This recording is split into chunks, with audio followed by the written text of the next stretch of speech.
दोस्तों नमस्कार। आज हम देखेंगे क्लास 12th एनसीईआरटी के आव्यूह वाले चैप्टर को। ठीक ना, आव्यूह वाले चैप्टर में आव्यूह के बारे में बता दिया गया था। आज हम देखेंगे आव्यूह कितने प्रकार के होते हैं उसके बारे में आज हम जानेंगे। तो आव्यूह के प्रकार के बारे में जानने के लिए लिखेंगे, सबसे पहले जो आव्यूह का प्रकार होता है वो होता है हमारा रो मैट्रिक्स। ठीक ना, रो मैट्रिक्स इसको बोलेंगे हम, हिंदी में बोलेंगे तो पंक्ति आव्यूह बोलेंगे इसको, पंक्ति आव्यूह।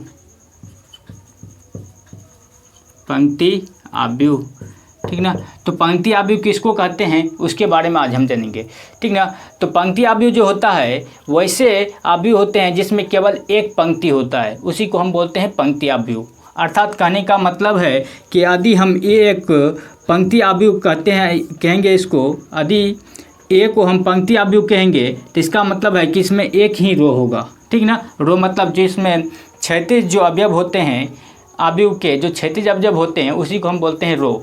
ठीक ना, अर्थात पंक्ति बोलते हैं। तो इसमें कितना पंक्ति होगा, केवल एक ही पंक्ति होगा। तो जिस आव्यूह में केवल एक ही पंक्ति होते हैं उसी को हम पंक्ति आव्यूह कहते हैं। ठीक ना, अर्थात रो मैट्रिक्स कहा जाता है। मान लेंगे इसमें 2 3 4 5 इस तरह से जो आव्यूह होगा, देखिए इसमें क्या है, एक ही पंक्ति है। ठीक ना, तो इस तरह के आव्यूह को क्या बोलेंगे हम, पंक्ति आव्यूह बोलेंगे, जिसमें एक ही पंक्ति हो। ठीक ना, उस तरह के आव्यूह को क्या बोलेंगे हम, पंक्ति आव्यूह कहते हैं। ठीक ना, तो लिखेंगे वैसे मैट्रिक्स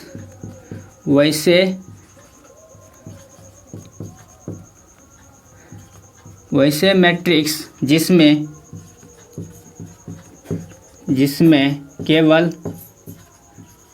केवल एक ही पंक्ति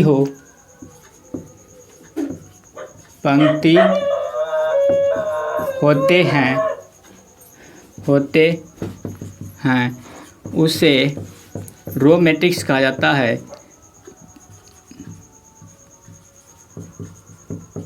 रो मैट्रिक्स कहा जाता है। ठीक ना, तो रो मैट्रिक्स को बोलेंगे वैसा मैट्रिक्स जिसमें केवल एक ही पंक्ति हो, उसी को हम क्या बोलेंगे, रो मैट्रिक्स बोलेंगे। ठीक ना, एग्जांपल में आप इसको लिख सकते हैं। ठीक ना, एग्जांपल दूसरा यदि लेंगे, यदि कोई मैट्रिक्स दिया गया है, ठीक ना, तो उसका जो उसमें कितने पंक्ति होंगे, केवल एक ही पंक्ति होंगे। मान लेंगे ये एक बी हमारा कोई मैट्रिक्स दिया गया है, इसका पंक्ति इस तरह से अवयव इस तरह से दिए गए हैं। ठीक ना, तो ये जो मैट्रिक्स होगा, ये मैट्रिक्स कौन सा होगा, रो मैट्रिक्स होंगे। काय कि इसमें पंक्ति की संख्या कितना है, एक ही है। पंक्ति जो क्षैतिज में रहता है अवयव, इसी को हम बोलते हैं पंक्ति। तो पंक्ति संख्या जिसमें एक होगा उसी को हम क्या बोलेंगे, रो मैट्रिक्स बोलेंगे। ठीक ना, उसके बाद आता है हमारा कॉलम मैट्रिक्स। हमारा जो दूसरा मैट्रिक्स दिया गया है वो दिया गया है कॉलम मैट्रिक्स। ठीक ना, कॉलम मैट्रिक्स। ठीक ना, कॉलम मैट्रिक्स। ठीक ना, अर्थात इसको बोलेंगे, कॉलम मतलब स्तंभ, मैट्रिक्स मतलब आव्यूह, मतलब कॉलम स्तंभ आव्यूह, स्तंभ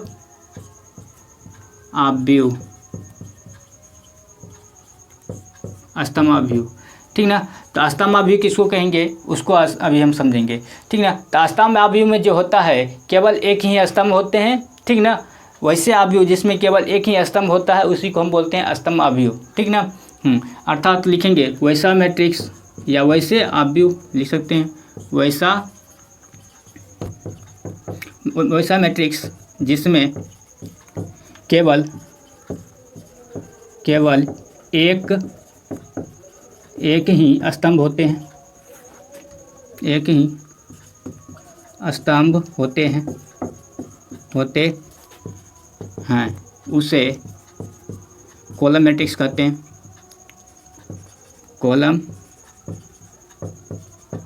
मैट्रिक्स कहते हैं। ठीक ना, तो वैसा मैट्रिक्स जिसमें केवल एक ही स्तंभ हो, ठीक ना, उसे हम क्या बोलेंगे, कॉलम मैट्रिक्स बोलेंगे। ठीक ना, अर्थात आप इस तरह से एग्जांपल ले सकते हैं। मान लेंगे मैट्रिक्स ए इस प्रकार से है तो उसमें कॉलम की संख्या कितना होगा, एक ही होगा। ठीक ना, इस तरह के जो मैट्रिक्स मतलब कॉलम की संख्या क्या एक ही है, रो जितना हो जाए उससे कोई फर्क नहीं पड़ेगा, लेकिन कॉलम की संख्या कितना होना चाहिए, एक ही होना चाहिए। मतलब लंबवत जो अवयव होंगे वो एक ही लाइन में होंगे, ठीक ना। तब ऐसे ही मैट्रिक्स को हम क्या बोलेंगे, कॉलम मैट्रिक्स बोलेंगे, ठीक ना। कोई मैट्रिक्स भी ले लेते हैं इस तरह से, ये मैट्रिक्स हमारा क्या है, कॉलम मैट्रिक्स है, ठीक ना। कोई मैट्रिक्स सी ले लेते हैं अपना मान से, ठीक ना। इस तरह से तो इसमें कॉलम की संख्या कितना है, एक ही है, तो ऐसे ही मैट्रिक्स हमारा क्या कहलाएंगे, कॉलम मैट्रिक्स कहलाएंगे, ठीक ना। मतलब कॉलम की संख्या जिसमें, वैसा मैट्रिक्स जिसमें कॉलम की संख्या एक ही होता है उसी को हम बोलते हैं कॉलम मैट्रिक्स, ठीक ना। आगे हम बढ़ते हैं, उम्मीद करता हूँ ये सब आप समझ गए होंगे।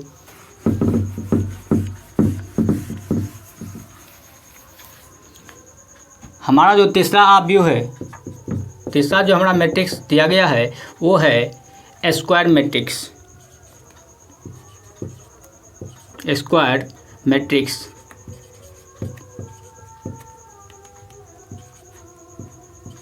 स्क्वायर मैट्रिक्स मतलब वर्ग अवयव, वर्ग अवयव,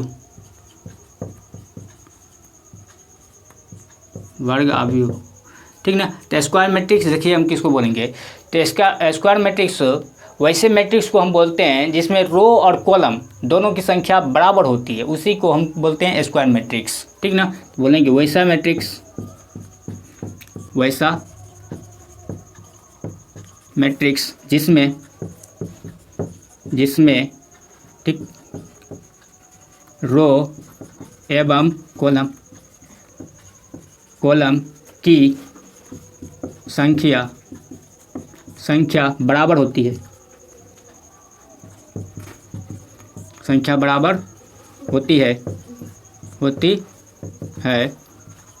उसे स्क्वायर मैट्रिक्स कहते हैं, स्क्वायर मैट्रिक्स कहते हैं, ठीक ना। तो वैसा मैट्रिक्स जिसमें रो एवं कॉलम की संख्या क्या होता है, बराबर होता है, उसे को हम क्या बोलते हैं, स्क्वायर मैट्रिक्स कहते हैं, ठीक ना। यदि हम मान लें कि ये एक स्क्वायर मैट्रिक्स है तो इसमें क्या होगा जी, रो की संख्या और कॉलम की संख्या क्या होंगे, बराबर होंगे। अर्थात कहने का मतलब है कि इस तरह से होंगे अवयव। इसमें रो की संख्या देखिए, एक ठो रो है, ये दूसरा रो, मतलब रो की संख्या एक, ठीक ना। उसके बाद दो, मतलब रो की संख्या दो, और कॉलम देखिए एक कॉलम ये, एक कॉलम ये, तो ये क्या हो गया जी, रो भी दो और कॉलम भी एक रो ही, मतलब दो ठो रो, एक कॉलम ही, मतलब दो ठो कॉलम, ठीक ना। तो कॉलम और रो की संख्या इसमें क्या है, बराबर है, तो इसका मतलब ये कौन सा मैट्रिक्स है, स्क्वायर मैट्रिक्स है। आप देख करके ही पता कर सकते हैं। तो ये कितना का है, 2x2 का एक स्क्वायर मैट्रिक्स है, ठीक ना। यदि हम एग्जांपल दूसरा लें इस तरह से 5 6, ठीक ना, 8 9, ठीक ना, ये भी कौन सा मैट्रिक्स है जी, स्क्वायर मैट्रिक्स है। क्यों, क्योंकि इसमें रो की संख्या देखिए, एक ठो रो ये हो गया, दूसरा रो ये हो गया, मतलब रो की संख्या दो ठो है, ठीक ना। उसके बाद देखिए कॉलम, पहला कॉलम ये हो गया, ठीक ना, दूसरा कॉलम ये हो गया, तो इसका मतलब है कि रो की भी संख्या दो ठो, ठीक ना। इस तरह से पहला रो और दूसरा रो, ठीक ना। कॉलम की भी संख्या, ये पहला कॉलम दूसरा कॉलम, मतलब कॉलम और रो की संख्या बराबर है, ठीक ना। तो ये भी क्या हो जाएगा जी, ये भी हो जाएगा आपका स्क्वायर मैट्रिक्स, ठीक ना। इस तरह से आप उदाहरण ले सकते हैं बहुत सारा, ठीक ना। यदि हम कोई मैट्रिक्स मान लेते हैं, ठीक ना, इसमें कोई अवयव इस तरह से 5 6 7 इस तरह से दिया गया है, ठीक ना। 5 8 7 इस तरह से, 7 6 8 इस तरह से कोई अवयव इस तरह से दिया गया है, ठीक ना। तो ये भी क्या है जी, स्क्वायर मैट्रिक्स है। क्यों, क्योंकि इसमें भी रो और कॉलम की संख्या बराबर है। क्या है, देखिए पहला रो, दूसरा रो और तीसरा रो, मतलब रो की संख्या क्या हो, 3 ठो। अब देखिए कॉलम, पहला कॉलम, दूसरा कॉलम और तीसरा कॉलम, मतलब रो कॉलम की भी संख्या कितना है, 3 ठो। अर्थात कहने का मतलब है 3x3 कोटि का ये अवयव है। तो इसमें रो और कॉलम क्या है जी, बराबर है। रो 3 गो रो है और 3 ठो कॉलम भी है, ठीक ना। तो इसलिए क्या हो जाएगा जी, स्क्वायर मैट्रिक्स हो जाएंगे। क्यों, क्योंकि इसमें रो और कॉलम की संख्या बराबर है, ठीक ना।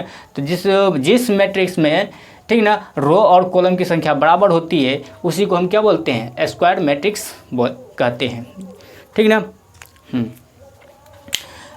इस स्क्वायर मैट्रिक्स पर बहुत सारे क्वेश्चन आते हैं, ठीक ना। उन क्वेश्चनों को अभी थोड़ा देख लेते हैं एक क्वेश्चन लेकर के, ठीक ना। जैसे आपका दिया रहता है स्क्वायर मैट्रिक्स में, कहता है यदि ए एक, ठीक ना, ए इस तरह से दिया रहता है ए आई जे, ठीक ना, एक स्क्वायर मैट्रिक्स है, स्क्वायर मैट्रिक्स है, तो यदि दिया रहता है यदि A equal to A I J M cross N, ठीक ना, ये मतलब रो और कॉलम है, और ये क्या है, इस आव्यूह के कोटि है, ठीक ना। कहता है कि यदि ए इक्वल टू इतना दिया रहे और कह दे कि ए जो मैट्रिक्स जो दिया गया है ये एक क्या है जी, स्क्वायर मैट्रिक्स है, तब इसमें तो कहता है तो ऑप्शन दिया रहता है इस तरह से, ऑप्शन दिया रहता है एम बराबर एन, ठीक ना। दूसरा ऑप्शन आपका दिया रहता है एम बटे एन, ठीक ना। तीसरा ऑप्शन दिया रहता है एम ग्रेटर देन एन, और चौथा ऑप्शन आपका डी इस तरह से दिया रहता है वहाँ पे नन, ठीक ना। तो आप इसमें किसको मारिएगा, पहले ही कह दिया है क्या है जी, स्क्वायर मैट्रिक्स है, स्क्वायर मैट्रिक्स है, इसका मतलब रो और कॉलम क्या होंगे, बराबर होंगे, ठीक ना। इसका मतलब कोटि जो होंगे, कोटि उसका क्या होंगे, रो, कोटि में रो और कॉलम की संख्या क्या होंगे, बराबर होंगे, अर्थात m बराबर n होगा ना। तो ऐसे ही मैट्रिक्स को हम क्या देखिए, जितना भी है स्क्वायर मैट्रिक्स सब में बराबर है, ये भी 2 तो ये भी 2, ये भी 2 तो ये भी 2, ये भी 3 तो ये भी 3, मतलब सबका क्या है जी अवयवों की ये जो रो और कॉलम की संख्या क्या है, बराबर है। तो इसका मतलब ये जो हमारा पहले ही कह दिया स्क्वायर मैट्रिक्स है, तो इसका मतलब इसमें रो और कॉलम की संख्या क्या होंगे, बराबर होंगे, अर्थात m बराबर n होंगे। तो ये हो जाएगा आपका ऑप्शन, ठीक ना। तो इस तरह से आप लगा सकते हैं इस तरह के क्वेश्चन को, ठीक ना। आगे बढ़ते हैं हम। हमारा जो चौथा मैट्रिक्स है वो है zero matrix, zero matrix, zero matrix इसको बोलेंगे हम शून्य आव्यूह, शून्य आव्यूह, ठीक ना। तो शून्य आव्यूह वैसे आव्यूह को कहते हैं जिसका प्रत्येक अवयव शून्य होते हैं, ठीक ना। तो वैसे मैट्रिक्स को हम क्या बोलेंगे, शून्य मैट्रिक्स बोलेंगे, शून्य आव्यूह बोलेंगे, ठीक ना। लिखेंगे वैसा मैट्रिक्स, वैसा मैट्रिक्स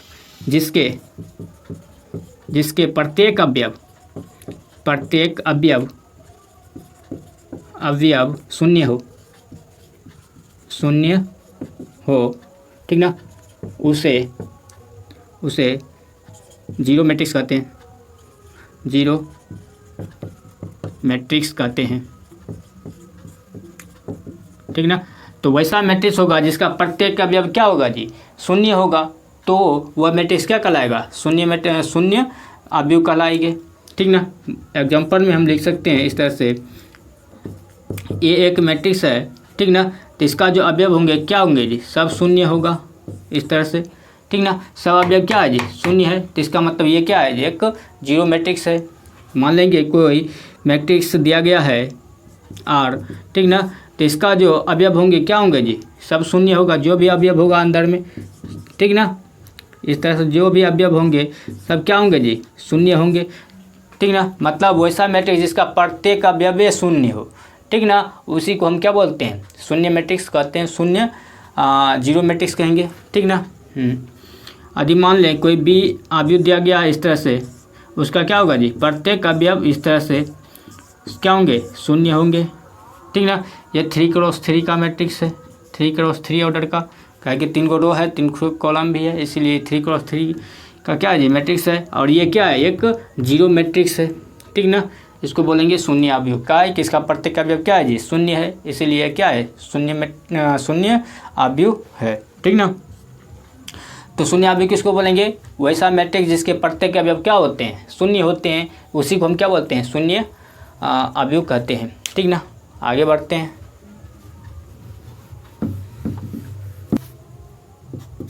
आपका पांचवा मैट्रिक्स आ जाता है डायगोनल मैट्रिक्स, डायगोनल मैट्रिक्स अर्थात इसको बोलेंगे हम विकर्ण आव्यूह, विकर्ण आव्यूह, ठीक ना। डायगोनल मैट्रिक्स अर्थात विकर्ण आव्यूह, तो विकर्ण आव्यूह किसको बोलेंगे, यहाँ देखना है आपको, ठीक ना। तो विकर्ण आव्यूह किसको बोलेंगे, तो वैसा आव्यूह होगा, ठीक ना, जिसके विकर्ण के अलावे अन्य सब अवयव शून्य होंगे, वैसे ही मैट्रिक्स को हम बोलेंगे डायगोनल मैट्रिक्स, मतलब विकर्ण आव्यूह। लिखेंगे वैसा मैट्रिक्स, ठीक ना। तो वैसा मैट्रिक्स जिसमें विकर्ण के अलावा प्रत्येक अवयव क्या होते हैं, शून्य होते हैं, तो वैसे ही आव्यूह को क्या बोलेंगे हम, विकर्ण आव्यूह बोलेंगे। एग्जाम्पल में आप ले सकते हैं इस तरह से, ठीक ना। ये कोई एक मैट्रिक्स है जिसमें विकर्ण में तो कुछ रहेगा, ठीक ना, और अवयव क्या होंगे, शून्य होंगे, ठीक ना। विकर्ण में तो कुछ रहेगा, ठीक ना, लेकिन अन्य अवयव क्या होंगे, शून्य होंगे। विकर्ण में कुछ रहेगा लेकिन अदर अवयव क्या होंगे, ये शून्य होंगे। देखिए विकर्ण में कुछ ना कुछ तो है, ठीक ना, लेकिन अदर अवयव क्या है जी, शून्य है, ठीक ना। तो ऐसे ही आव्यूह को हम क्या बोलेंगे, हम विकर्ण आव्यूह बोलेंगे, ठीक ना। तो ये हो जाएगा 3×3 का एक क्या है जी, विकर्ण एक आव्यूह है, ठीक ना। कोई भी आव्यूह इस तरह से दिया रहेगा, ठीक ना, समझे ना, 5 0 0 0 8 0, ठीक ना, इस तरह से, ठीक ना, 9 इस तरह से दिया रहेगा। तो ये कौन सा अवयव होगा, विकर्ण अवयव होगा। क्यों, क्योंकि इसके विकर्ण के में तो अवयव है लेकिन अन्य अवयव क्या है जी, शून्य है। तो ऐसे ही मैट्रिक्स को हम क्या बोलेंगे, हम डायगोनल मैट्रिक्स कहेंगे, ठीक ना, अर्थात विकर्ण अवयव कहेंगे, ठीक ना। मतलब वैसा मैट्रिक्स जिसमें विकर्ण में तो कोई ना कोई अवयव होगा, ठीक ना, लेकिन अन्य अवयव क्या होंगे जी, शून्य होंगे, तब ऐसे ही मैट्रिक्स को हम बोलेंगे डायगोनल मैट्रिक्स। हमारा छठा जो अवयव दिया गया है वो दिया गया है स्केलर मैट्रिक्स, मतलब अदिश अवयव, ठीक ना। स्केलर मैट्रिक्स, स्केलर मैट्रिक्स मतलब अदिश अवयव, अदिश अवयव, अदिश अवयव, ठीक ना। तो अदिश अवयव किसको बोलेंगे, स्केलर मैट्रिक्स किसको बोलेंगे, तो वैसा मैट्रिक्स जिसमें विकर्ण का जो अवयव होंगे वो एक ही जैसा होगा और अन्य सब जो अवयव होंगे वो शून्य होंगे, ठीक ना। तो वैसे ही मैट्रिक्स को हम बोलेंगे स्केलर मैट्रिक्स, मतलब अदिश अवयव, ठीक ना। तो लिखेंगे वैसा मैट्रिक्स, वैसा मैट्रिक्स जिसमें वैसा मैट्रिक्स जिसमें विकर्ण के प्रत्येक अवयव एक ही जैसे होते हैं लेकिन अन्य अवयव शून्य होते हैं, अन्य अवयव शून्य होते हैं, उसे स्केलर मैट्रिक्स कहते हैं,